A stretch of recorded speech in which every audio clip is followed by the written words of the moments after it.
Hello guys, welcome back to current affairs. तो guys, जो हमारा यूनियन कैबिनेट है उन्होंने जो एनआरएफ बिल है उसे पार्लियामेंट में अप्रूवल दे दिया है।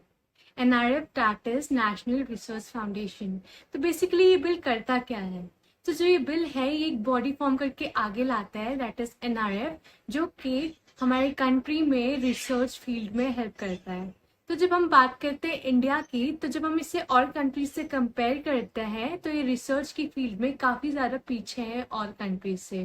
तो बेसिकली एनआरएफ यही वर्क करेगा कि जो हमारी कंट्री है ये रिसर्च की फील्ड में और ज़्यादा एक्सेल करे। तो now the question is what exactly is NRF, how how does it works, और फ्यूचर में ये हमारी कैसे हेल्प करेगा। So let's discuss about this in detail.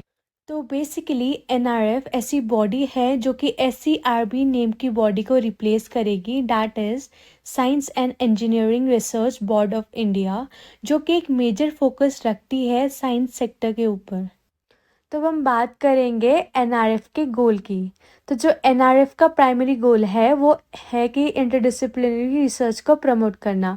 Interdisciplinary का मतलब जो अलग अलग ऑर्गेनाइजेशंस हैं एंड डिपार्टमेंट्स हैं उनके लोग साथ में मिलकर एक साथ काम करेंगे। एंड इसका सेकेंडरी गोल ये है डुप्लीकेशन ऑफ रिसर्च एफर्ट्स को मिनिमाइज करना। इसका मतलब है कि एक डिपार्टमेंट का पर्सन जो है वो किसी पर्टिकुलर फील्ड पे रिसर्च कर रहा है एंड उसकी रिसर्च कंप्लीट हो चुकी है एंड वापस से ही अब कोई दूसरे डिपार्टमेंट का दूसरा पर्सन उस सेम चीज़ पे रिसर्च कर रहा है। तो मेन चीज़ है उस सेम रिसर्च को दो दो बार करके कोई फ़ायदा नहीं है। तो इसलिए इसको मिनिमाइज करना एनआरएफ का सेकेंडरी गोल है। So now let's talk about the features of NRF. तो सबसे पहले इसमें होगा कौन कौन।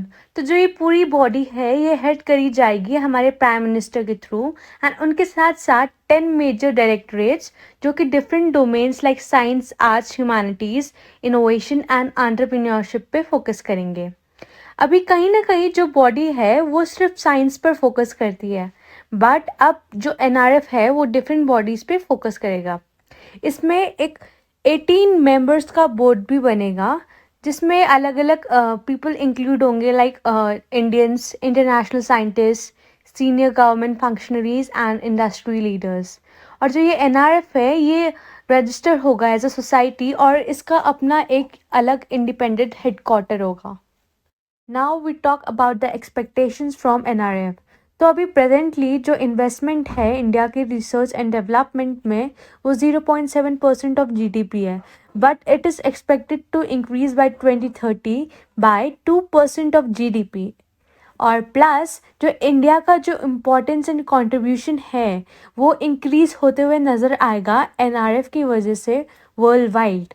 प्लस जो टैलेंटेड रिसर्चर्स होंगे उनको एक इम्पॉर्टेंट जगह मिल पाएगी एंड ये डेवलपमेंट से रिलेटेड जितने भी चैलेंजेस है उनके लिए एक नए इनोवेटिव सॉल्यूशंस लेके आएगा एनआरएफ।